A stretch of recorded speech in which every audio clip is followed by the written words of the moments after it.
One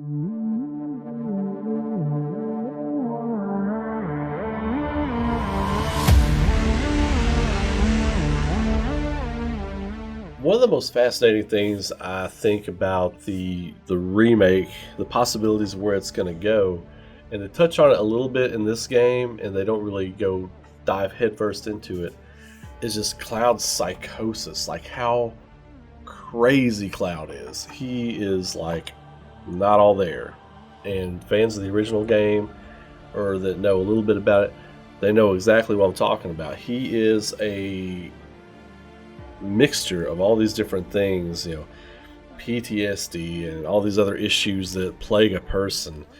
One of the most intriguing things about the tale of Final Fantasy VII is Cloud's Strife, like how he is not your typical run-of-the-mill RPG hero. The cliche from a small town, wants to be a hero, can't remember his past, through the very real life issues of pain and loss, all the way down to his own failures. Those are things that we can all relate to, but then you get into more fantastical things and story-specific things.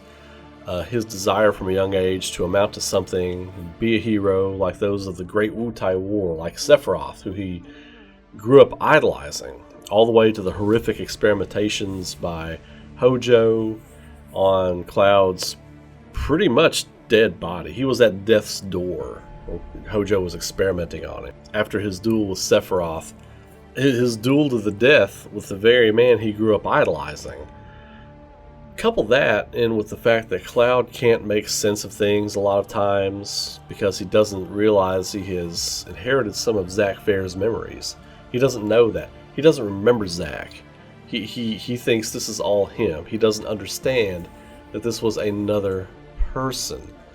And things just don't make sense to Cloud. He stumbles through much of the game, confused, and gets these weird headaches, flashes of the past, and in Remake, flashes of things, couple that with flashes of things that are yet to come, or yet to be.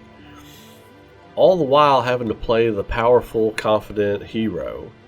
And it's just an act. It's just a play. That's not who he is. He's putting up a front. He's putting up a front of how he thinks he should act. There are moments in Remake where he comes off as genuine, like he doesn't come off as the bravado-driven kind of, archetypical alpha hero. And it's in those moments where the real Cloud kind of pokes through. However, as Cloud staggers and stumbles through the tale, it eventually catches up to him when he breaks completely, resulting in the monumentally disastrous fall. I think it's going to be interesting to see how this is all carried out in Game 2, because one of the big themes in Game 2, now that we know what's happening with Zack, we know that Zack is probably going to be around. We don't know what's happening with him, but we know he's probably going to be around. Now that we know some of the things that we know from the end of the game, things are going to change. What's not going to change is the fact that Cloud is crazy. He's crazy. He doesn't know what's going on. He's not right. He's not right in the head. He needs help. He can't confess to what's going on with him because he doesn't really know what's going on with him. And then, of course, in the original game, after he loses control and physically attacks Aerith at the Temple of the Ancients, things make so little sense that his brain just shuts down. Like, he goes comatose for days. And when he wakes up in Gongaga, before he wakes up in Gongaga, he has the dream. Aerith comes to him in a dream. It happens in the 97 game. It happens in Remake too. There's the scene with Aerith and Cloud in Chapter 14 where she comes to him in a dream. She does the same thing in 1997. She comes to him in a dream. She's going through the Forgotten Forest on her way to the Forgotten Capital, and she's basically like, "Look, what you did, I don't think that's your fault. I forgive you. It's okay. It's cool. Don't worry about it. I'm going to go make everything okay." And then, of course, she's followed closely by Sephiroth, and things aren't okay, as we all know. And, Sephiroth basically tells Cloud, "Hey, we got to nip this in the bud. We got to take care of her." And then, of course, what happens? Cloud and the crew, They run off. He's going to come in, be the hero. He's going to help Aerith. He's going to save Aerith. They're going to kill Sephiroth. And what happens? He fails. Sephiroth kills Aerith. Sephiroth, Jenova, whatever you want to say. Physically, it was Sephiroth that killed Aerith. And he failed. And that is when Cloud breaks completely. Like, he is gone. He is shattered. He can't... It's his ultimate failure. He can't deal with the fact that Aerith is dead because he couldn't save her. And he just has this mental fracture. He breaks completely. And he can't deal with it. And that's when he becomes a puppet for Sephiroth, basically. He hands him the black materia. He stumbles to the northern crater. He tries to be the hero. But he's just dragging, basically, he's dragging his body up there. You know, he can't handle it. And what happens then? He's lost. He gets lost. So he's lost to the live stream after that. He's not himself anymore. And, he even tells Tifa, he's like, look, I'm sorry I couldn't be Cloud. I couldn't live up to your expectations of Cloud. I don't know what I am. And he's like, Hojo, you didn't give me a number. And Hojo's like, oh, you're a miserable failure. A failure made it this far? I don't want to hear it, So it's going to be interesting in Game 2 where they go with the psychosis, because I think they really need to tackle his relationships with everybody in the party and how his instability affects the party. You know what I mean? How his instability affects all the different characters. Barrett, Tifa, Aerith, Red 13, and the people around him. I want to see him start messing up. Like tripping over his feet. Like these mental issues are getting in the way and people are noticing it. Like people noticed it in Remake. Tifa knows something ain't right. Aerith for sure knows something's not right with this guy. And Barrett, I think, has an idea that there's something not right. But I want to see that come to the forefront in the new game, in game number 2. I loved how they did it in this game. I loved how he had like the mental zaps, where he would recall something. He'd recall a memory. He'd recall a time. He'd recall something that happened in the past. But he also was getting visions of things that were going to happen when he came into contact with like Aerith and other little things that would trigger him to think about things that are going to happen. That was interesting.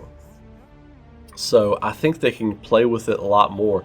You all, Nojima, the way he has written Cloud, the way he wrote Cloud before, and the way he continues to write him is just mesmerizing. It's just mesmerizing, the depth he's going into with this character to flesh out this character. Cloud's not my favorite character in Final Fantasy VII, but I think he's the most intriguing character. And being the main character, it's a weird take. It's an odd take to do that with your main character. Now, other games and stories and shows and stuff have done it since then, and a few have done it before that, but just for me, never to the level that they do with Cloud in this. He's crazy. He's not like gonna hurt you because he's crazy, but he is not right in the head. And I love how they played that up in this game. I hope they continue to play it up in game 2. Like I said, I want to see him fail. I want to see failures come as a result of him not being who he thinks he is. Like, who he really is starting to clash with who he thinks he is. You know what I mean? Because the psychology of this game is really good. The psychology of Final Fantasy VII Remake I thought was great. Like you don't understand completely what's going on at all times. And I think they put you in the driver's seat with Cloud in that respect. Like, Cloud doesn't know what's going on. And you, as the player, came in with an idea of knowing what's going on, and then you don't. So it kind of puts you where Cloud is. So as far as like a storytelling perspective, I thought that was brilliant. That was one of the things I thought was brilliant about the new remake. I keep saying it's a sequel. This game is a sequel. But I thought it was brilliant how they put you on Cloud's level. Like, you come in strong, ready to go, chest out, okay, I'm ready to get into this, my favorite tale, I'm ready to get into it. wait, I don't know what's going on. Wait, what's happening? It kind of puts you where Cloud is. It kind of puts you in the same boat as Cloud. And I didn't think about that until the last few days. I'm going through hard mode, and I'm seeing a couple of Clouds like little freak out sessions, and it hit me. I was like, whether this was intended by them or not, it probably wasn't. But the way I understood it, the way I took it, it hit me in a different way. I was like, man, it really puts you in Cloud's shoes. Like, you know what you got to do. You got to get the job done. You got to go here, do that, and that. And then you don't know what's happening. You know what I mean? So it kind of puts you in the hero's shoes. I thought that was a great move. So, yeah, game number 2. I want to see relationships altered and affected. I want to see people get on his case. I want to see Aerith and Tifa start calling him out on his bullshit. Be like, look, no, we were going to do this. We can't do this now because you're this way. What is going on with you? What is going on? Because now you can tell a story in a different way than you could in 97. Through facial expressions, through voice acting. Like, that's the big thing I can't wait to hear is, I forget the actor's name, Cody something, but I want to see how he plays Cloud breaking. Like, all of game 2 is going to be this slow descent into this broken pile of despair that Cloud becomes. And then, of course, he has to do the Phoenix Rising from the Ashes thing toward the end of the game. But it'll be interesting. But let me know what you all thought. If y'all like that video, please throw a comment on there. Like it, share it around. I appreciate all the love that you all are giving me. More content coming this week. I've got a piece of Final Fantasy VII Remake character content coming every day this week.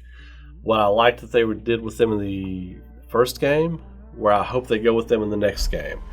And tomorrow will be a new character, and I got some other stuff coming later today. So y'all keep it locked in here, keep rocking. Thank you all so much for checking me out, and I look forward to entertaining you in the future. So you all have a great day, have a great start of your week, and I will see you all in the next video or live stream.